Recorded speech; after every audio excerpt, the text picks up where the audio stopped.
चला तर आपण आयोग एवढ्या गेंड्याच्या कातडीचा असेल हे आपल्याला स्वप्नात पण वाटत नव्हतं. का तर इतकी आंदोलन विद्यार्थ्यांची झाली. संभाजीनगरला झालं, पुण्याला झालं, कोल्हापूरला झालं, लातूरला झालं, नागपूरला झालं, अमरावतीला झालं. आणि एवढं होऊन पण आयोग नेमका जिद्दीला का पेटलाय पेपर घ्यायच्या, का तर तेच कळना झालेलं आहे. का तर आता मला सांगा, पुरामुळे पेपर पुढे ढकलला, त्यानंतर आपण पाहिलं की इलेक्शनमुळे पेपर पुढे ढकलला. आता हे सगळे पेपर पुढे ढकलले आणि त्यावेळेस त्यांना विद्यार्थी हित लक्षात आलं नाही का? बरं ठीक आहे, अडचणी होत्या ढकलला, पण आज विद्यार्थ्यांचं हित कशात आहे ते तर कमीत कमी बघा. का तर पहिलं जर आपण पाहायचं झालं की विद्यार्थ्यांची वय वाढवण्याची मागणी जी आहे, ही मागणी काही काल परवा पोरांनी केलेली नव्हती. ही मागणी जुनीच मागणी आहे. का तर तुम्ही जर एवढ्या लेट ऍड काढणार तर पोरांची संधी जाणार आहे. आज तुम्हाला सांगतो, एखाद्या पोराला पेपर पुढे ढकलायला काय ते फॅशन म्हणून सांगत नाहीत, ते आवड म्हणून सांगत नाहीत. का तर त्यांना माहित आहे पुण्यासारख्या ठिकाणी राहायला महिन्याचं 10,000 रुपये जातात. संभाजीनगर सारख्या ठिकाणी राहायला महिन्याचे 6 ते 7,000 रुपये जातात. बरं, हे पोरं काय जागीरदाराच्या घरची नाही, ती शेतकऱ्याचे गोरगरीब कुटुंबातून आलेली पोरं आहेत. त्यांना माहित आहे एक महिना पेपर पुढे ढकलायचा, काय दिवस पुढे ढकलायचा म्हणजे पुढच्या महिन्याचा रूमचं मेसचं बजेट सुद्धा नाही.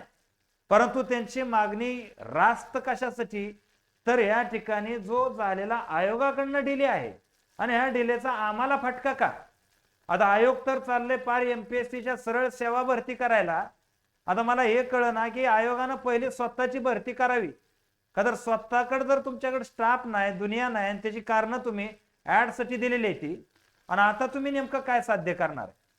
म्हणजे आज विद्यार्थी लक्षात घ्या, वयवाढीची मागणी असणारा विद्यार्थी हे एक 35-40 हजार विद्यार्थी असतील, परंतु याच्या व्यतिरिक्त 3-3.5 लाख विद्यार्थी गेल्या आठवड्यापासून संभ्रम अवस्थेत आहेत. त्यांचं रिव्हिजन पण झालेलं नाही.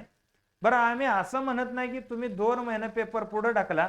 चला, आता संक्रांतीची सुट्टी येते, त्या सुट्टीमध्ये एका पेपर घेऊ शकता, एखाद्या शनिवारी पेपर घेऊ शकता. घेतलेच नाही का? याच्या आधी घेतले नाहीत का? 100% घेतलेले आहेत पेपर. मग आता काय अडचण काय यांना? का तर आता सगळेच विद्यार्थ्यांची मागणी आहे. का तर एवढं तुम्ही जर प्रत्येक चौकात, काल क्रांती चौकामध्ये जर गर्दी बघितली असती तर तुमच्या लक्षात आलं असतं की सरसकट सगळेच विद्यार्थी तिथे आहेत.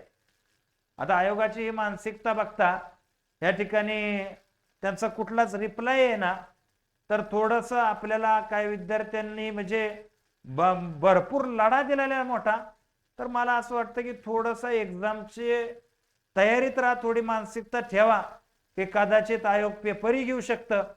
आता पेपर पुढं गेला पाहिजे, वय वाढवून मिळालं पाहिजे, ह्याच्यासाठी आपल्या अकॅडमी कडून आपण विद्यार्थ्याच्या सदैव बरोबर आहे, एवढे या ठिकाणी मी तुम्हाला सांगतो. आणि विद्यार्थ्यांना दुसरं आव्हान करतो की जर आयोगानं पेपर घ्यायची मानसिकता केलीच असेल तर तुम्ही सुद्धा पेपर द्यायची मानसिकता तयार करा. का तर आता ह्याच्या पलीकड आपण तर शासन चालवत नाही, त्यामुळे आपलं जेवढं चालतंय तेवढंच आपण करू शकतो. बाकी तुम्ही समजून घेऊ शकता सगळे मुद्दे. या ठिकाणी एवढं बोलून मी थांबतो. जय हिंद, जय महाराष्ट्र.